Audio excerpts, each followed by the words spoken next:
네, 사진 하나를 보여드릴 텐데요. 사진을 보시면 도로 가운데 아주 큰 구멍이 뚫렸죠. 네, 그래서 보시는 것처럼 저것을 싱크홀이라고 합니다. 갑자기 땅이 꺼짐으로 인해서 또 다음 사진을 보시면 알겠지만 차량이 쑥 빠지는 사건이 발생했습니다. 우리나라에도 종종 저런 사건이 발생하고 있습니다. 그 원인에 대해서 여러 견해들이 있지만 대체적으로 어떤 큰 공사나 자연적인 현상에 있어서 그 땅을 받치고 있던 지하수들이 쑥 빠짐으로 인해서 한순간에 이렇게 땅이 꺼지는 현상이 나타나는 것입니다. 그 땅의 기초가 되었던 그 부분이 빠지니까 당연히 무너짐으로 말미암아 여러 가지 피해가 발생하는데요. 이것을 보면서 우리 모든 삶에 있어서 참 보이지 않는 기초가 얼마나 중요한 것을 알 수가 있습니다. 이런 차원에서 우리가 그동안 계속해서 히브리서를 살펴보고 있는데요. 히브리서는 우리 신앙의 아주 기초를 단단히 세워주기 위해서 히브리서 저자는 계속해서 신앙에 대한 교리적인 것들을 우리에게 잘 가르쳐주고 있었습니다. 그래서 오늘이 20번째 시간인데 우리가 그동안 히브리서에서 다뤘던 내용을 잠깐 우리 복습하는 시간을 갖기를 원하는데요. 먼저 히브리서 저자는 히브리서를 시작하면서 예수 그리스도가 어떤 분이신가를 소개하는데 예수 그리스도께서는 바로 천사들보다 더 뛰어나신 분이라고 얘기를 하는 겁니다. 그리고 어떤 선지자보다 더 뛰어나신 신성을 가지신 분이라고 얘기하면서 또 한 가지는 예수님은 인성을 가지신 분으로서 하나님의 아들이시면서도 불구하고 고난을 받으심으로 인해서 온전해 주신 예수님을 강조했습니다. 그러면서 더 확대해서 예수님께서는 아주 신실한 제사장이었음을 얘기합니다. 그래서 그렇기 때문에 우리는 완고함을 버리고 그 신실한 주님 앞에 나가야 된다. 또 한 가지 예수님은 아주 자비하신 제사장인 것을 얘기합니다. 그렇기 때문에 우리는 그 은혜의 보좌 앞에 나갈 때 그 안식을 얻을 수 있다라고 얘기를 했습니다. 그러면서 이제 예수 그리스도의 자비하심을 설명합니다. 그래서 예수님은 우리에게 대제사장으로서 그 예수님은 우리의 구원을 온전하게 이루셨다는 겁니다. 왜냐하면 바로 예수님의 구원은 하나님의 말씀과 예수님의 순종을 통해서 이루어졌기 때문에 그 구원은 온전하다는 것입니다. 그리고 반대편에서 말씀하기를 예수님의 구원의 탁월성을 얘기하는데 예수님은 구약에 있는 어떤 제사장보다도 더 다른 멜기세덱과 같은 더 완전한 대제사장으로서 우리를 중보하셨다라고 얘기를 하는 것입니다. 그리고 더 논의를 진전시켜서 예수님은 이제 빨갛게 보이는 그 틀을 통해서 예수님의 완전한 희생 제사를 강조하시는 것입니다. 그래서 예수님은 옛 언약, 다시 말해서 구약보다 더 탁월한 새 언약의 중보자가 되셨고, 그리고 예수님이 흘리신 그 속죄의 죄는 완벽하다는 것입니다. 그렇기 때문에 그 완벽한 희생 제사로 말미암아 더 이상 우리는 동물의 피를 흘리지 않아도 된다는 것을 얘기를 했습니다. 그래서 이것을 기반으로 해서 이제 10장 19절부터는 권면을 하고 있습니다. 그래서 우리가 이제 앞으로 살펴본 영역이 저 초록색 영역으로 쭉 나갈 것입니다. 그래서 우리가 지금 3분의 2까지 왔는데 실은 히브리서의 가장 중요한 것은 지금까지 했던 저 부분이에요. 동그랗고 세모랗고 네모난 그 과정을 통해서 예수 그리스도의 구원이 얼마나 완벽하고 온전한지를 히브리서는 우리에게 반복적으로 점층적으로 설명을 해 주었습니다. 그래서 우리 성도님들이 좀 어렵게 느낄까봐 이렇게 다이어그램으로 만들어졌는데요. 근데 만약에 오늘 히브리서 저자가 저렇게 아주 분명하고 완전한 이 구원의 진리를 가르쳤음에도 불구하고 이 진리를 앓은 다음에 그 진리 가운데서 벗어나서 구원에서 떠나려는 사람이 있다면 여러분들은 어떻게 하시겠습니까? 제가 3가지의 사람을 될 테니까 어떤 사람이 되기를 원하는지. 첫 번째로, 귀찮으니까 모른 척한다. 두 번째, 신앙은 자유니까 알아서 하라고 놔둔다. 세 번째, 그러면 하나님의 심판이 있음을 얘기하고 경고하면서 타일러서 신앙생활을 잘 할 수 있도록 한다. 어느 게 답일까요? 예, 답은 긴 게 답입니다. 예, 그래서 하나님의 경고를 잘 전해야 되죠. 이런 차원에서 히브리서 저자는요, 앞서서 그렇게 반복적으로 강조했던 이 구원의 진리를 알고서도 의도적으로 거부하는 사람들이 있다면 그들에겐 다시 속지 않은 죄사, 다시 말해서 그들에게는 구원이 없다라고 단호하게 얘기를 하는 것입니다. 그래서 오늘 본문 26절에 보면 우리가 진리를 아는 지식을 받은 후 짐짓 죄를 범한 즉 이 짐짓이라는 것은 뭐냐면 고의적, 의도적이라는 것입니다. 고의적이고 의도적으로 죄를 범한 자에게는 다시 속지 않은 죄사가 없다라는 것입니다. 그러면서 27절로 말합니다. 오직 무서운 마음으로 심판을 기다리는 것과 대적하는 자를 태울 맹렬한 뭐가 있다고 합니까? 불. 하나님의 무서운 불과 같은 심판이 있음을 얘기합니다. 또 28절로 말합니다. 모세의 법, 다시 말해서 구약의 율법을 폐한 자도 두세 증인으로 말미암아 불쌍히 여김을 받지 못하고 죽었다면 하물며 29절은 하나님의 아들을 짓밟고 자기를 거룩하게 한 언약의 피를 부정한 것으로 여기고 은혜의 성령을 욕되게 하는 자가 당연히 받을 형벌은 얼마나 더 무섭겠는지 생각하라고 얘기를 하는 것입니다. 그러면서 30절은 신명기 말씀을 인용하면서 원수 갚는 것이 내게 있으니 내가 갚으리라 하셨다라고 말씀하시는데, 이 말은 뭐냐면 이런 은혜의 진리를 알고도 거부하는 사람은 하나님의 원수가 되어서 하나님이 그 사람을 그냥 안 놔두고 심판하시겠다라는 이 말씀을 하는 것입니다. 사람들은 흔히 이렇게 말하는 것을 가끔 볼 수가 있어요. 하나님은 사랑의 하나님, 그리고 용서의 하나님이기 때문에 하나님은 그렇게 우리를 심판하지 아니하시고 용서해 줄 거라고 얘기합니다. 그러나 죄송하죠 여러분, 그것은 착각이고 그 사람의 희망사항일 뿐입니다. 구약의 말시온, 신약시대에 말시온이라는 이단이 있었는데 그 사람은 어떻게 생각하냐면 구약에 나오는 하나님은 심판하고 엄한 하나님이었어요. 그러니까 그런 하나님은 수준 낮은 저등한 하나님이라고 생각하고 구약의 하나님은 없다라고 생각하고 신약의 예수님만이 참된 하나님이라고 강조했어요. 그건 이단이었어요. 자기가 믿고 싶은 대로 편한 대로 하나님을 믿으려 했는데 그것은 아니라는 것입니다. 여러분들 아시는 것처럼 지난주 영국에서 아주 큰 화재가 발생했어요. 그래서 많은 사상자가 날 것 같은데요. 근데 안타까운 것은 그 건물을 너무 싸게 짓다 보니까 경보기가 제대로 울리지 않았다라는 거예요. 그리고 스프링클러가 제대로 작동됐으면 그렇게 그 높은 빌딩이 아파트가 한꺼번에 타지 않을 텐데 그냥 아파트가 그냥 탐으로 인해서 많은 사람들이 희생을 당했습니다. 경보기가 울렸다면 많은 사람들이 이미 피했을 텐데 그러지 못했던 것을 볼 수가 있어요. 우리가 생활하면서요, 화재 경보기를 듣거나 아니면 사이렌 소리를 들으면 굉장히 불편하고 사람을 놀라게 합니다. 그러나 그런 경보가 있어야지만 사람들에게 경각심을 주게 됩니다. 혹시 미국에 잠깐 계신 분들은 알겠지만 여러분들 미국에서 9111이 그 소방차가 달릴 때 사이렌 소리 한번 들어보신 분 있나요? 제가 그걸 보면서 우리나라 소방관들은 진짜 양반이구나. 우리나라 소방차들은요 사이렌 소리가 그렇게 큰 게 아니에요. 미국 가서 한번 들었더니요, 와 진짜 커요. 근데 그래서 저희가 같이 있는 일행들이 불평을 했어요. 아니 저 사람들은 귀가 먹었나? 왜 이렇게 사이렌 소리를 크게 하냐고. 근데 이유가 있다고 하더라고요. 비록 자기가 그런 사건은 당하지 않았지만 이 경찰차나 이 소방차가 출동하는 그 소리를 통해서 사람들에게 경각심을 주는 거예요. 여러분들도 조심하지 않으면 이런 큰 어려움을 당할 수 있습니다. 그래서 아주 기가 떠나갈 정도로 왱왱하면서 지나가는 것이었습니다. 이런 차원에서 오늘 히브리서 저자는 이 복음의 진리를 이미 알았음에도 불구하고 고의적으로 진리를 거부한 자에게는 하나님의 심판이 있다라고 아주 강력하게 빨간 빛을 내듯이 사람들에게 경고하고 있는 것입니다. 근데 오늘 히브리서자는요, 근데 이렇게 경고로만 끝나는 것이 아니라 32절부터는 분위기를 바꿔서 격려의 말을 하기 시작합니다. 32절에 보면 이렇게 되어 있습니다. 전날에 너희가 빛을 받은 후에 고난의 큰 싸움을 견디어낸 것을 생각하라. 이것은 뭐냐면요, 그들이 유대교를 믿다가 유대교에서 예수님을 믿는 걸로 개종한 다음에 그것 때문에 고난이 있었는데 그들이 그 고난을 잘 이겨냈다라고 칭찬을 하는 것입니다. 그러면서 또 33절을 보면 혹은 예수님을 믿는 것 때문에 비방과 환난으로서 사람에게 구경거리가 됐다라는 것입니다. 그리고 혹은 또 이런 형편에 있는 자들을 외면치 아니하고 부끄러워하지 아니하고 함께 사귀면서 그 예수님 때문에 당하는 부끄러움을 함께 공유했다라고 말하고 있습니다.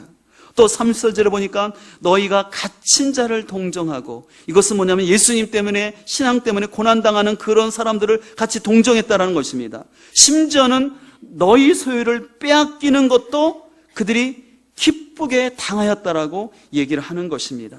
근데 왜 그들이 이렇게 조롱과 부끄러움을 당하면서도 이것을 기쁘게 여겼냐면, 그것은 바로 앞서서 설명했던 이 예수 그리스도의 희생 제사의 가치, 다시 말해서 예수 그리스도의 복음의 가치를 알았기 때문에 그들은 동료로부터 조롱을 당하고 심지어 재산이 빼앗기는 그 손해를 당했을지라도 그들은 두려워하지 않았다라는 것입니다. 여러분, 그 대표적인 인물로서 사도행전에 나오는 아나니아가 아니라 아굴라와 브리스길라 가정을 들 수가 있어요. 그들은 로마에서 아주 천막업, 다시 오늘날로 말하면 건축업을 통해서 아주 경제적으로 잘 살고 있는 사람들이었어요. 그러나 49년에 갑자기 글라디우스 황제가 믿는 사람들을 다 추방시켰어요. 그래서 그들은 한순간에 자신들의 재산을 다 빼앗기고 고린도로 오게 되었어요. 그러나 그 가정 가운데도 그들은 낭망하지 아니하고 거기서 사도 바울을 또 만남으로 말미암아 그들의 삶을 하나님께서 인도하시는 것을 볼 수가 있습니다. 여러분은 어떻습니까? 여러분은 여러분이 믿는 신앙 때문에 가족이나 친구로부터 무시를 당하거나 경제적 손해를 본 적이 있습니까? 흔히 믿지 않는 가족이나 친구들이 하는 말이 대략 이런 말이 있습니다.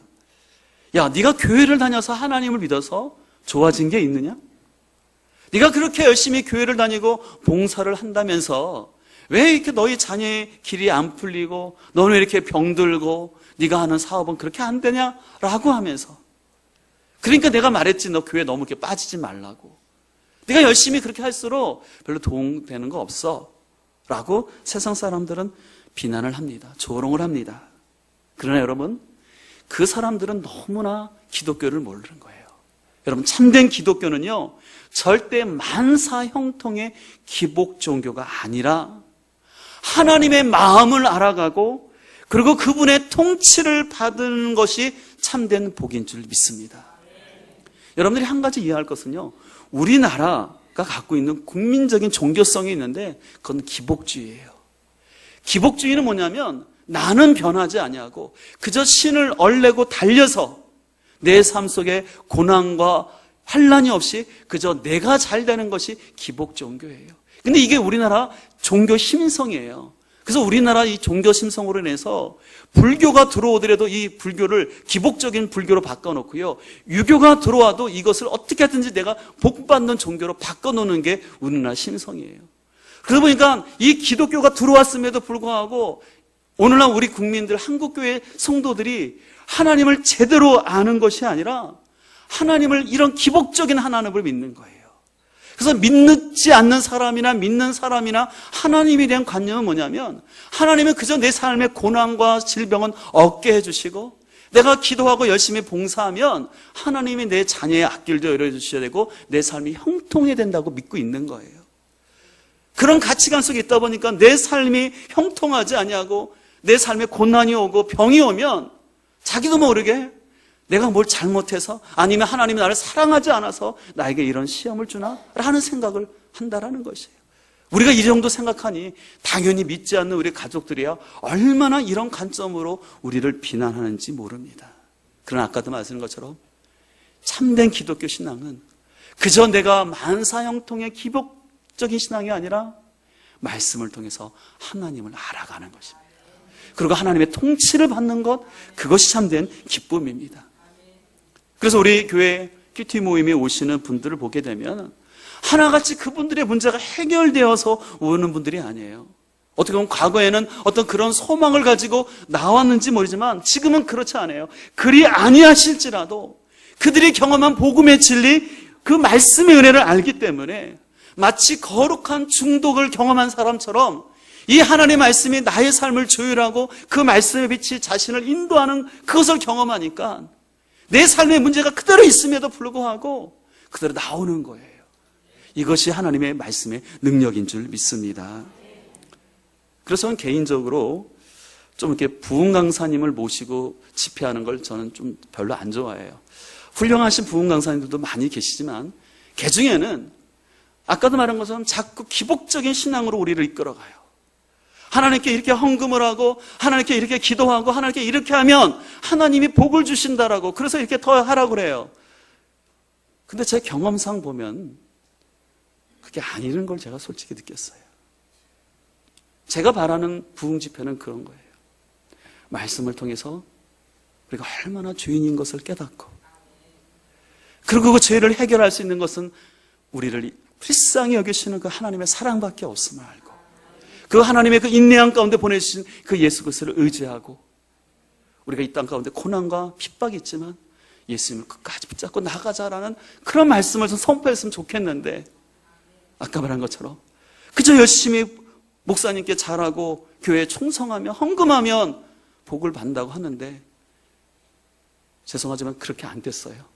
여러분은 어떻게 볼지 모르지만. 그래서 저는 그런 메시지가 좀 불편한 사람 중에 하나입니다. 오늘 히브리서 독자들은 실은 예수님을 믿는 것 때문에 사람들의 조롱거리가 됐고, 심지어는 경제적 손실이 있었어요. 그러나 그럼에도 불구하고 오늘 분명히 말씀하고 있는 것 3, 4절에 너희가 갇힌 자를 동정하고 너희 소유를 빼앗기는 것도 기쁘게 당한 것은 더 낫고 영구한 소유가 있음을 뭐한들을 알미라는 거예요. 영구한 소유가 뭡니까? 영원한 재산이 있다는 것을 알았다는 것이에요. 그런 의미에서 저는 여러분들이 눈에 보이는 현찰이나 이런 아파트가 없더라도 여러분들이 복음과 이 하나님의 가치를 진정으로 깨달을 수 있기를 간절히 소망합니다. 오늘 히브리서는 이런 상황 가운데 이런 것을 깨닫고 있는 그 독자들을 향하여서 두 가지 당부를 합니다. 첫 번째는 담대함을 가지라는 것입니다. 오늘 3절을 보면 그러므로 너희는 담대함을 버리지 말라라는 것입니다. 이것이 큰 상을 뭐예요? 얻게 한다라는 것이에요. 여기서 이 담대함이라는 것은 진리에 대한 확신을 버리지 말라는 것입니다. 어떤 진리의 확신을 말하는가? 지금까지 설명했던 이 예수 그리스도의 대제사장적 사역과 희생 제사를 통해서 이루어진 구원의 완전성입니다. 이 구원의 완전성을 확신하고 버리지 말라는 것입니다. 그러면서 오늘 저자는 고의적으로 주님을 배반한 적에는 불심판이 있을 거라고 말하는 거예요. 그러나 여러분 잘 기억할 것은 오늘 히브리서 저자가 강조하고 싶은 것은 심판을 강조하는 것이 아니라 구원의 완전성을 강조하는 거예요. 여러분 제가 사진 하나 보여드릴 텐데요. 이 그림을 보시고 생각나는 단어가 있죠. 말이 있죠. 뭡니까? 예, 장님 코끼리 만지기예요. 어떤 사람은 코끼리의 꼬리를 만지면서 아 저건 로프 같다 말할 거고, 어떤 사람은 배를 만지면서 와 이거는 벽이다라고 말하는 사람이 있을 것입니다. 제가 이 얘기를 왜냐하면 하냐면 간혹 히브리서를 읽는 독자들 중에서는 이 히브리에서 나오는 경고 구절들이 있어요. 예를 들어서 4장 1절에 보면 저 안식에 들어가지 못할 자들이 있다라는 그런 경고의 말씀이 있고요. 또 6장 6절에 보면 타락한 자들은 하나님 앞에 들어갈 수 없다라는 그런 말들이 있어요. 그래서 그런 말씀에만 집중을 하면서 어떤 사람은 자꾸 그런 말씀을 통해서 우리가 구원에서 탈락할 수 있다. 그리고 한번 구원받은 거 영원한 것이 아니라 구원을 잃어버릴 수 있다라고 생각하는 사람이 있습니다. 그러나 여러분, 성경은 전체적인 맥락에서 봐야 돼요. 오늘 히브리서가 분명히 다른 서신서보다 경고 구조를 많이 넣고 있지만 그 목적은 경고를 통해서 그들을 탈락시키려는 것이 아니라 경고를 통해서 구원의 온전성에 머물기를 원했던 것이었어요. 여러분 혹시 제가 이런 질문을 해볼게요. 어떤 사람이 신앙생활을 하다가 고의적으로 예수님을 배반했어요. 예를 들어서 6.25 때나 일제치하 때 예수님을 너 믿는다고 하면 넌 죽음이다. 그러나 예수님의 초상화를 밟고 가고 예수님께 침을 뱉어라. 그럼 내가 너를 살려주겠다. 그래서 어떤 사람이 진짜 그 두려움 앞에서 의도적으로 예수님을 배반하고 예수님의 십자가를 밟고 지나갔어요. 그렇다면 그 사람에게, 근데 그렇던 사람이 다시 자신의 진정의 죄를 깨닫고 회개했습니다. 그럼 그 사람에게 구원이 있을까요? 없을까요? 예, 이럴 때는 큰 소리를 하지 말고 속으로 대답하시면 좋죠. 예. 왜냐하면 크게 대답하는데 답이 아니면 그렇잖아요. 근데 잘 하셨어요. 있습니다. 왜냐하면 여러분들 요한일서 1장 9절을 보면 만일 우리가 우리 죄를 자백하면 그는 미쁘시고 의로우사 우리 죄를 사하시며 우리를 모든 불의에서 깨끗게 하실 것이라고 말씀하고 있습니다. 아까도 말한 것처럼 오늘 히브리서 저자가 강조하는 것은 경고 자체가 아니에요. 시험에서 구원에서 탈락한다는 걸 강조하는 건 아니라 이 경고와 질책을 통해서 그들이 계속해서 구원에서 후퇴하지 말고 머물기를 바랬던 것입니다. 그러면서 이 구원의 길을 끝까지 버리지 않고 있으면 그 사람에게는 큰 상이 붙어 있다는 것이에요. 그냥 있는 게 붙어 있다는 거예요. 따라온다는 거예요. 근데 그 보상이 문제는 우리의 좀 정서하고 틀려요. 우리의 정서는 아까 말한 것처럼 좀 내 통장에 좀 잔액이 많고 내가 아파트를 샀는데 하루아침에 좀 이렇게 1억으로 뛰고 그래야지 우리는 이게 보상이라고 생각하지 않습니까? 근데 오늘 여기서 말하는 보상은 그런 물질적이고 지상적인 보상이 아니라 이 영구한 진리를 깨닫는 거예요. 그리고 그 진리 안에서 자유하고 말씀 가운데 흔들리지 않는 것이 하나님의 보상이요 축복인 줄 믿습니다. 저는 이 자리에 계신 우리 성도님들이 이 말씀의 깊은 진리와 이 영원한 재산을 소유할 수 있기를 간절히 소망합니다. 오늘 히브리서자는 그들에게 그래서 이렇게 담대함으로 확신하라고 뿐만 아니라 두 번째로 인내할 것을 권면합니다.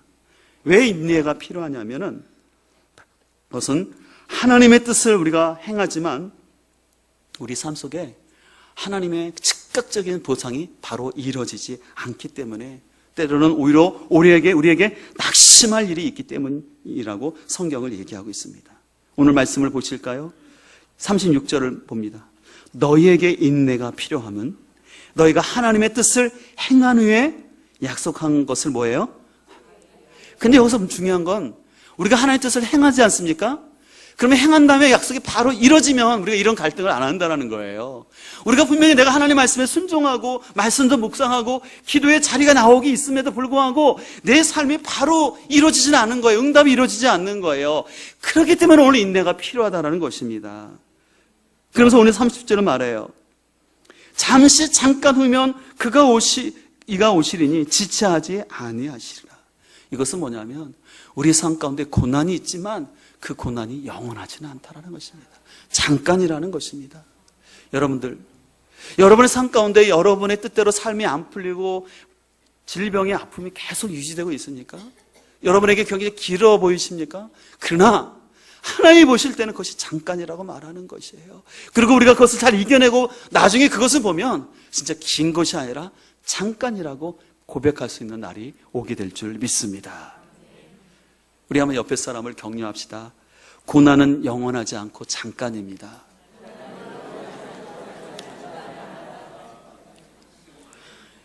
그래서 오늘 히브리서자는 38절에서 하박국 2장 3절을 인용하면서 우리가 잘 아는 말씀인데 의인은 믿음으로 말미암아 살리라는 말하고 있어요. 여러분 여기서 잘 기억해서 의인이라는 것은요 죄를 짓지 않냐고 착하게 사는 사람의 의인이 아니라 하나님의 약속의 말씀을 신뢰하고 믿는 사람이 의인이에요. 우리는 자꾸 의인하면 도둑질 안 하고 나쁜 짓 안 하는 사람이 의인이라고 생각해요. 근데 성경에서 말하는 의인은 하나님을 신뢰하는 사람이에요. 그래서 때로는 내가 죄를 범했을지라도 우리는 미쁘시사 우리를 용서하시는 그 하나님을 신뢰하고 다시 하나님께 나아가는 사람. 그래서 하나님의 말씀을 통해서 내가 얼마나 죄인됨을 날마다 깨닫고 그 죄를 십자가 앞에 내려놓으면서 다시 말씀을 붙잡고 하나님을 신뢰하는 사람이 의인인 줄 믿습니다. 그렇기 때문에 오늘 우리는 이 구원의 확신을 인내로서 나타내야 할 줄 믿습니다. 여러분이 인내해야 하지만 하나님의 뜻이 여러분의 삶 가운데 이루어지고 하나님의 약속하신 이 상급을 우리가 누리게 될 줄 믿습니다. 여러분 세상의 일도 마찬가지인 것 같아요. 세상에 성공한 사람들도요 결코 인내 없이 쉽게 빠르게 성공한 사람들은 없어요. 혹시 그런 사람이 있을지라도요 쉽게 성공한 사람들은 금방 무너지는 것을 볼 수가 있어요. 제가 보면 신앙생활도 마찬가지인 것 같습니다. 신앙생활이 성장하는 사람은 어떤 사람이냐면요 신앙생활 가운데 고난이 온다 할지라도 시련이 온다 할지라도 꾸준히 예배의 자리를 지키고 자신의 자리를 지키는 사람이에요. 또 같은 측면에서 신앙이 잘하는 사람은요 내가 형통하고 잘 나가도 끝까지 예배 시간을 잘 지키고 성실한 사람 믿음이 잘해요. 근데 반대로요, 신앙이 잘하지 못하는 사람의 특징을 가만히 보니까 내 삶에 환란이 오고 어려움이 오니까 어려움이 온다고 자신이 하나님께 드리는 예배를 소홀히 하고 믿음의 자리를 지키지 않고요. 또 반대로 일이 잘 풀리고 형통하면 어떻습니까?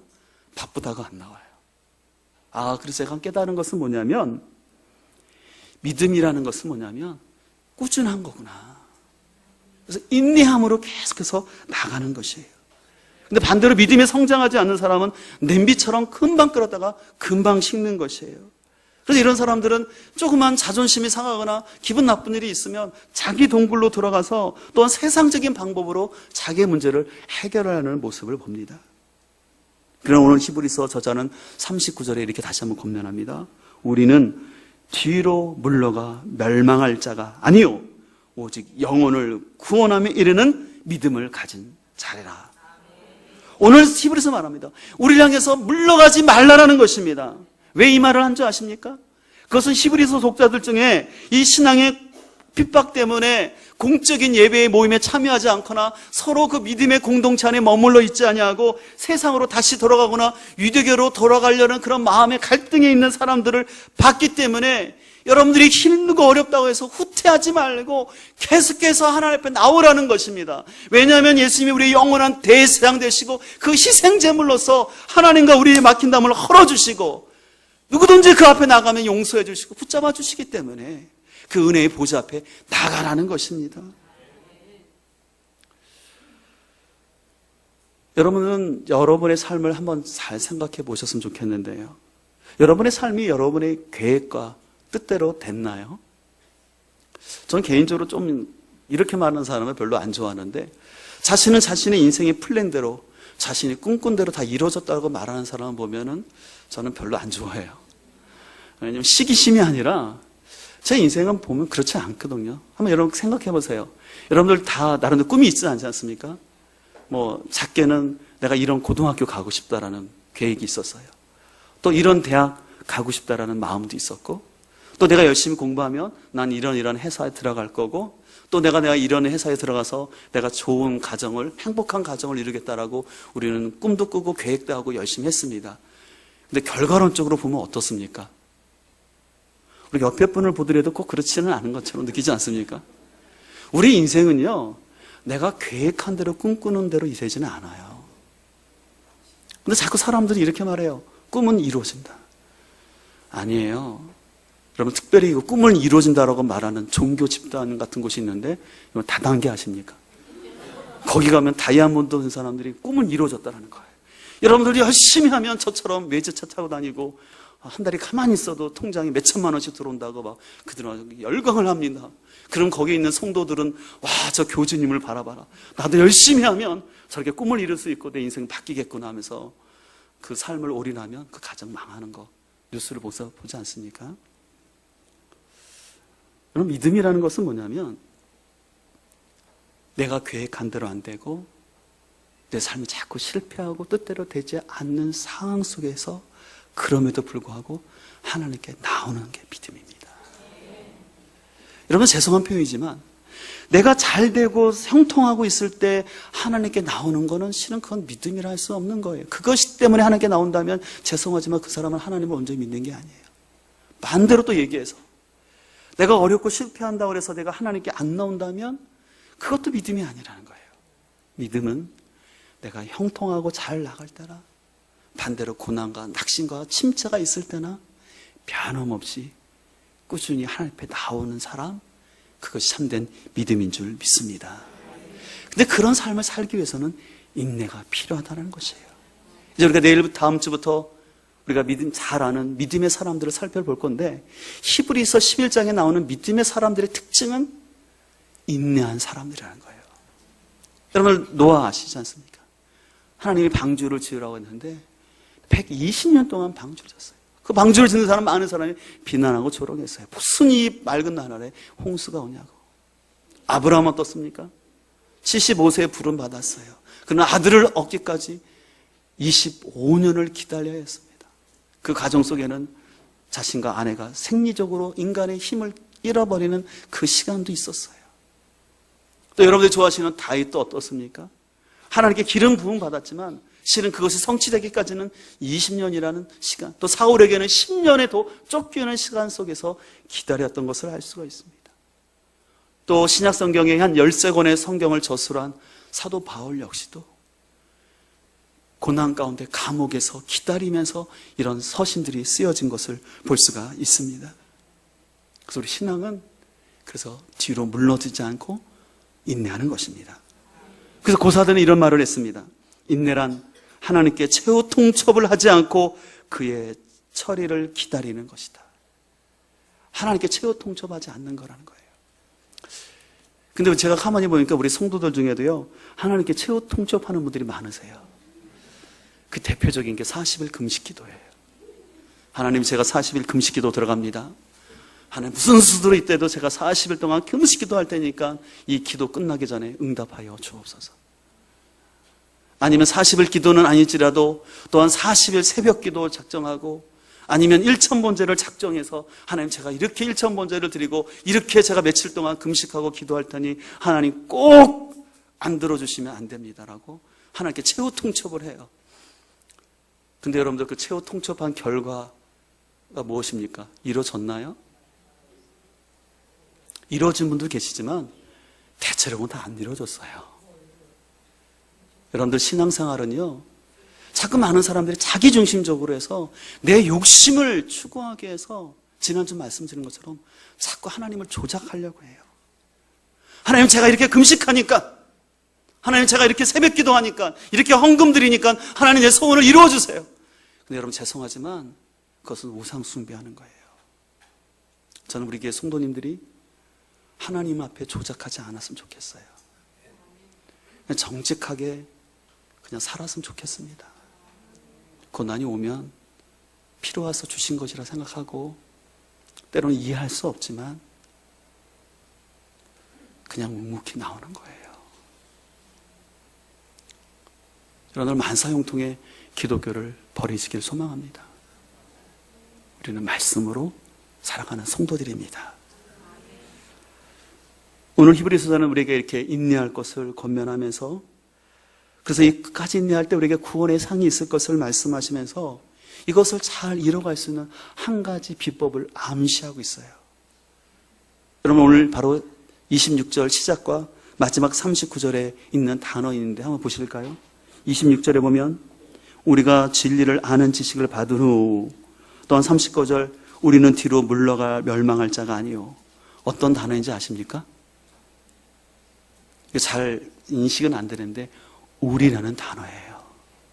여러분, 실은 히브리서자는요 10장 19절부터 권면 단락을 시작하면서 19절을 봐도 그렇고 20절, 22절, 23절, 24절에는 서로로 표현되었고요, 26절, 30절, 39절에서 총 8번에 걸쳐서 우리라는 표현을 하고 있어요. 우리라는 것은 영적 유대관계를 말하는 거예요. 오늘 히브리서 저자는요, 이 말씀을 권면하면서 너희인이라고 말한 거 아니지 않고 우리라는 거예요. 같이 우리가 고난을 당하고 있지만 우리는 같이 인내하면서 가야 된다. 물러서지 말자라는 거예요. 우리가 같이 물러서지 말자. 그러나 하나님이 이 구원을 우리에게 이루어주실 거고 경험하게 될 거라고 말하고 있습니다. 그런 의미에서 오늘 우리에게 허락하신 이 공동체가 얼마나 소중한지 이루 말할 수가 없는 것입니다. 나 혼자 신앙생활을 한 번 더 생각해 보세요. 여러분, 혼자 큐티를 한다고 생각해 보세요. 한계가 있어요. 여러분들, 신앙생활은요 불교처럼 독 닦는 거 아니에요. 우리는 연약하기 때문에 함께 지어져가는 존재예요. 내가 무슨 돌을 닦고 해탈을 하는 건 아닌 거예요. 우리 큐티 하시는 분들은 아시겠지만 제가 때로는 큐티 하는 분들에게 어느 분은 좀 직면을 시킬 때가 있어요. 아직 어린 신자에겐 얘기가 나지만 직면을 시켜요. 왜냐하면 자꾸 성경 말씀을 본문에서 자기를 성찰하지 않냐고 본문의 의도가 아니라 낭방향으로 나갈 때는 제가 어느 정도 때가 됐기 때문에 그분에게 직면시켜요. 왜냐하면 그게 공동체이기 때문에 그런 거예요. 그냥 모른 척하고 그냥 잘한다고만 얘기할 수는 없어요. 그러나 초창기 때는 그렇게 하지만 어느 정도 되면 직면을 하고 아픔이 있지만 그것을 나갈 때 이 공동체의 은혜인 줄 믿습니다. 근데 실은 여러분들, 공동체 생활하는 게 여러분 쉽습니까? 참 어려워요. 너무 다르고 또 미성숙하기 때문에. 그래서 여러분들 그런 말 하지 않습니까? 내가 옛날만 같았어도 너랑 같은 과가 아니었어. 내가 같은 수준에서 너랑 어울릴 사람이 아니었어. 그랬던 우리들이 어떻습니까? 함께 교회 나와서 같은 과가 아니랬던 사람을 품고 같이 씨름하면서 살아갈 때 내가 무시했던 그 사람이 오히려 나를 붙잡아주고 서로를 견고하게 붙잡아주는 그 은혜의 공동체가 되는 줄 믿습니다. 그래서 가장 그 기초적인 단위가 목장인 거예요. 그래서 우리는 목장을 소중히 여기고 그 안에서 우리라는 영적 공동체로서 유대감을 우리는 꼭 지켜야 될 줄 믿습니다.